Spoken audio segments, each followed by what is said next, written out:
This person also got to the point that he learned the attributes, he got to the later PAX phases, but once we started to fade the iPad out, you can see how his performance dropped. He was a little bit more dependent on the iPad. He needed that feedback to help him say the word and help him do his requesting. Then participant 2 got to the point that on the iPad, he was constructing his I want plus desired. Participant 2 was the earlier child that you have seen who had the huge problem behaviors in the beginning and then calmed down quite a bit. And for him, the intervention stopped at where we were trying to teach him attributes. That was a little bit above what cognitively he was able to handle.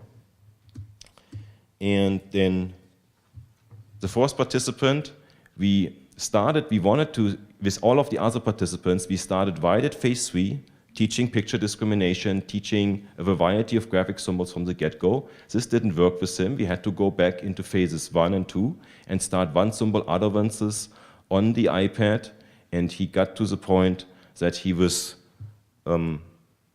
successful in mastering phase 2, doing one symbol utterances across the room with different communication partners.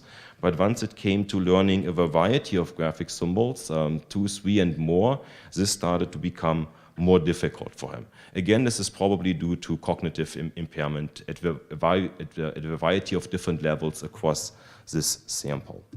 Okay, what have we learned from this research? The findings provide support that AAC can have a very facilitative effect on natural speech development, and that it is definitely not fair to say AAC will prevent my child from speaking. There may be a particular role for shaping echolalic utterances, and like I said, it refutes the myth that AAC prevents speech. We also confirmed that augmented input may enhance expressive and receptive communication development. And switching between these modalities, between the textbook and the SGD or the iPad, shows that these instructional principles, breaking things down into trials, into 20 or whatsoever per session, and following the reinforcement principles, that those hold true regardless of the modality, and you can use them effectively no matter if you're doing the textbook or if you're doing an iPad with an app. All participants mastered the iPad intervention in this later experiment, but varied in their ability to complete later protocol phases. The effects were replicable across settings. The gains in speech production were most notable for the echolalic child, who then was able to request in spoken sentences after fading out the iPad. Other participants varied in effects on natural speech production. You can't necessarily expect such a high outcome for everybody, but for most of them, at least, they made like some vocalization or some beginning natural speech production. What predicts these later intervention outcomes most likely are their cognitive impairment, or in severe autism, we know there are varying levels of intellectual disability going on right now. We don't necessarily have a good way of monitoring this and prior to treatment make a prediction. That would then be more of an issue with hooking up with neuroimaging and combining neuroimaging and intervention research. All right, that was my portion. I'm now very happy to turn it over to what I believe is actually the highlight of this session. Emily will now talk about augmented language and social communication interventions.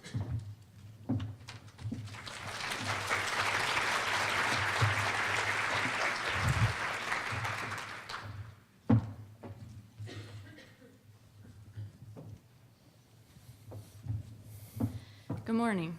Can you hear me okay? It's actually not morning anymore. Good afternoon. So we've now learned about the evidence as related to the use of AAC with individuals with ASD, more specifically as related to PECs and that transition to SGDs. And now we're going to talk about the use of these strategies in intervention. So we often think about AAC as a primary means of communication for an individual, but we can also think about how AAC can support the communication of individuals. And for my part of the presentation, that's really what we're going to talk about, is using AAC to support communication. And on that note, really in doing that, we are we are preparing an individual to have the potential to use AAC as a primary means of communication as well. So quick review, Dr. Wendt already covered this pretty thoroughly, but why are we going to think about choosing an iPad for an individual with an autism spectrum disorder? What are the elements of an iPad that are effective for this population? And I think motivation is a big one. We know that even just looking around the room today, everybody has out their phones and their iPads and they're taking notes. And so we're pretty motivated by electronics. And I think in particular, kids on the spectrum are often motivated by screens and electronics. It's also going to be motivating because our goal is to make communication easier. And for individuals that want to communicate and may not be able to, that's going to be motivating even in itself. They're also visual. So we know that visuals can support communication in that they're static, they're not fleeting. So when you say a word, it goes away. When you say a word and there's a picture there, the picture's going to stay.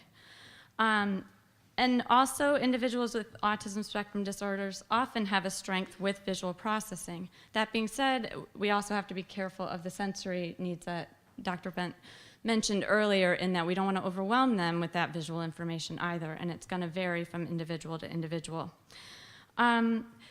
It's also been suggested that the use of visual supports can provide a context for establishing joint attention, because both communication partners are going to be focused on the same thing. So we know that communication is social, and I also feel like this has been talked about today as well, but it's between two or more individuals and can serve a variety of functions. So when we think about communication functions, or the reasons that we communicate, we can often break it down into these three areas. So behavior regulation, requesting objects, requesting actions, protesting. Joint attention, so commenting, requesting information, providing information. And social interaction, so this is where we get into requesting for social routines, requesting comfort, requesting permission, showing off, those kinds of constructs. For individuals with an autism spectrum disorder, what types of functions are often a relative strength? Which section on here? Yell it out. Behavior regulation. So we're going to see typically strengths, and that's often because that's your naturally reinforcing areas. So that's going to help get needs met. They're going to tell you to stop doing something. They're going to tell you to do something more. They're going to ask for the things that are needed. Again, there are some, that's variable from individual to individual, but that's often what we see. So we've seen in the clips how you can use the Speak All app specifically with a child to make requests. But I'm going to encourage us, and some of the things I'm going to show you today are going to think about what other kinds of communication we want to support. In 2006, which is actually a long time ago, which is amazing, ASHA put out guidelines, principles, and roles and responsibilities for SLPs working with individuals with autism spectrum disorders. Those can be found at the ASHA website, and they've got still great information in them. But there's really mention in all of those documents the idea of social communicative competence, and that really our positive long-term outcomes for individuals with ASD are strongly correlated with social communication competence, and that we really want to prioritize our assessment and intervention approaches that are related to those improvements. So we want to keep in mind that language is in this social context, and that it's going to impact our ability to form relationships, function effectively, and actively participate in natural routines and settings. And on the roles, I thought this was especially pertinent in thinking about AAC. So we need to be thinking about supporting the individual, the environment, and the communication partner to maximize opportunities for interaction. So we're really thinking about our individual client that we may be working with, but also the environment and how we can structure the environment to help support communication, as well as working with communication partners so that that individual can communicate across partners like the studies talked about, as well as, and everybody has access to what information is going to be most useful in supporting that communication.